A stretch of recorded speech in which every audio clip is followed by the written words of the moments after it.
What is up, everybody? This is Stevie Breach coming to you with a review of Hell in the Cell 2009. I was able to watch this show last night.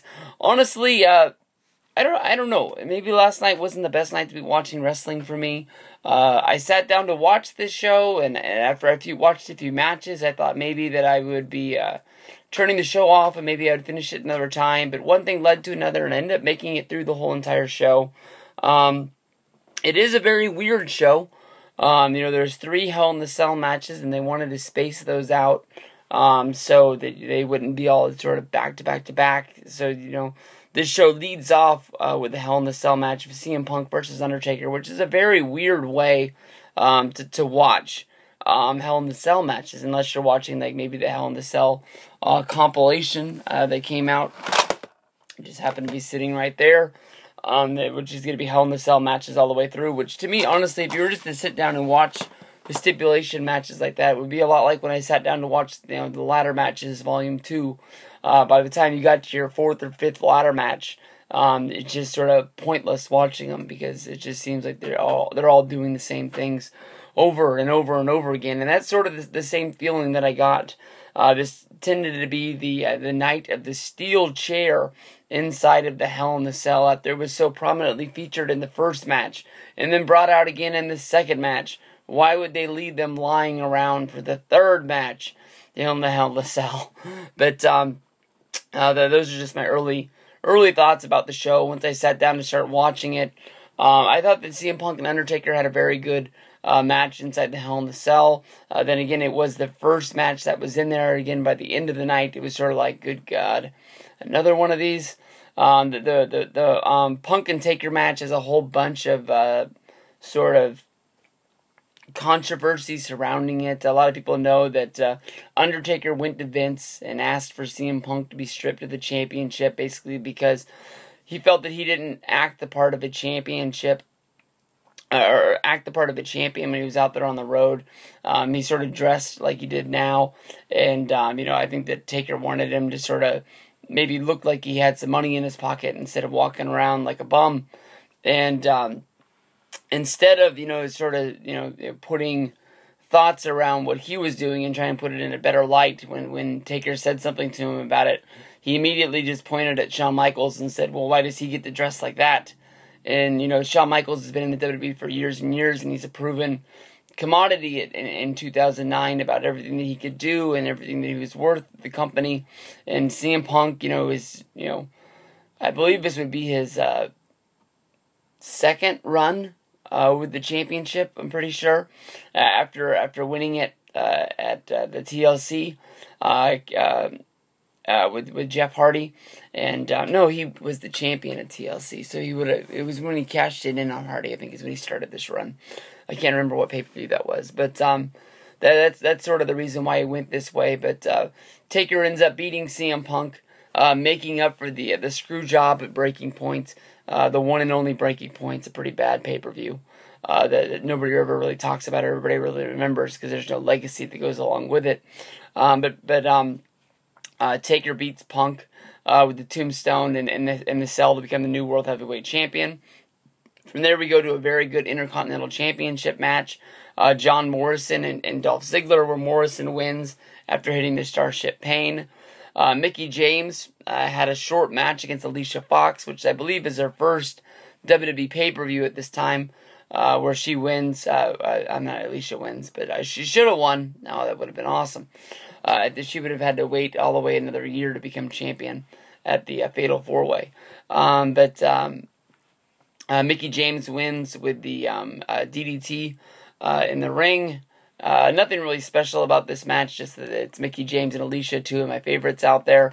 Then we go to what should have been one of the main events. It's Batista coming back from his bicep surgery, teaming up with Rey Mysterio, going after the Unified Tag Team Championships of Chris Jericho and the Big Show. I thought this was a very fun, very, very good match. You saw Big Show take countless finishers from Big Show and Mysterio, trying to save Jericho. Jericho gets hung up in the ropes for the 619, and Big Show moves into the way and takes the knees of Rey Mysterio, where Mysterio does the 619 and kicks Big Show in the face instead of hitting Jericho. Jericho, to jump out of harm's way, jumps into Big Show's arms to be hit by a spear from the Big Show. But it just wasn't enough. When Mysterio went to go fly out on the outside on top of him, he hit him with the knockout punch. Boom! And Big Show was then able to pin Rey and get the titles. From there we go back into the Hell in the Cell for John Cena versus Randy Orton, into a match that, if I remember right, in 2009, nobody wanted to see this. They had the match at SummerSlam, they had the match at Breaking Point, and now they're paying it off finally with the Hell in the Cell 2009 match. And I don't know, I just read 2 really good reviews that really liked this match. And honestly, to me, we saw the spot where it looked like Cena was going to win, hitting the FU, and then, the referee had been knocked out at this point, so Cena had to go over and sort of try and wake up the ref, which he was greeted by Randy with an RKO. Then Cena got tied up into the ropes. Once Cena was tied up in the ropes, Randy Orton applied a very slow, methodical chokehold where you can see that he's not choking him, that he's wrapping his elbow right around the chin, making sure that you can see at home it's not around the neck. And he chokes out Cena to the point where the ref has to release Cena from the ropes because he's doing the Andre the Giant gimmick where he's all tied up in him. And Cena just flat out falls right down onto his face. Randy backs into the corner, punts him right in the head. 1, 2, 3, we get a new WWE Champion in Randy Orton. We go from there to a match that nobody wants to see in R-Truth and Drew McIntyre. McIntyre won this with the Future Shock to get the win. No heat involved at all. This was all about R-Truth trying to welcome Drew McIntyre to SmackDown.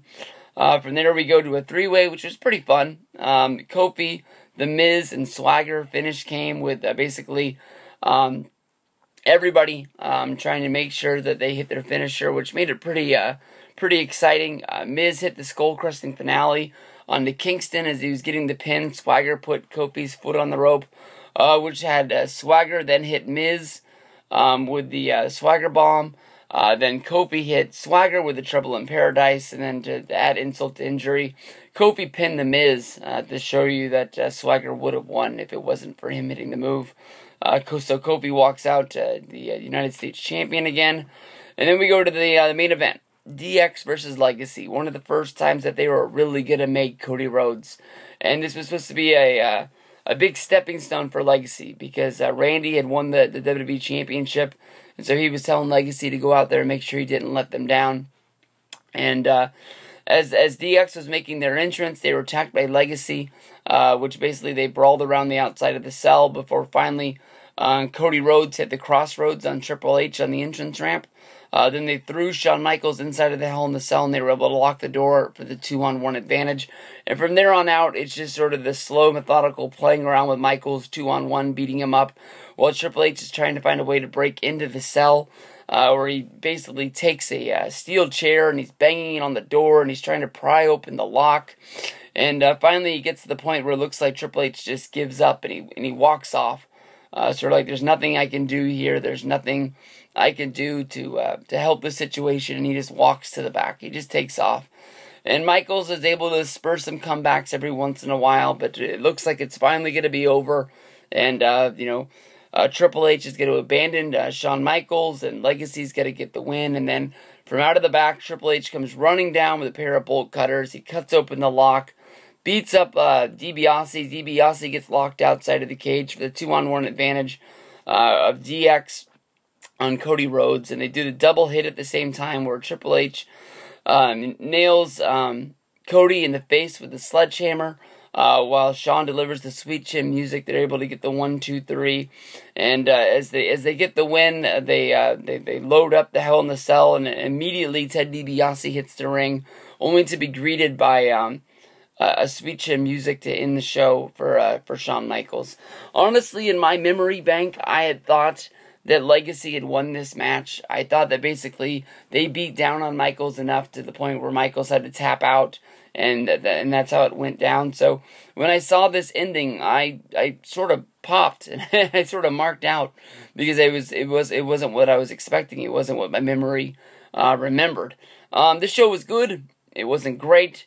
I saw 2 back-to-back reviews that I checked over before making this video. Both of them liked it. So maybe in 2009, if you were sitting around watching pay-per-view, you liked the show. But to me, honestly, in 2014, 5 years later, a show that I didn't even know existed before yesterday, I didn't like it that much. For some reason, I thought 2010 was the first Hell in the Cell. And then I saw a tweet about the 2009 pay-per-view, and that's why I went and checked this out. But good, not great. Highly would tell you there's other Hell in the Cell matches to watch, except for these 3. Peace out, everybody.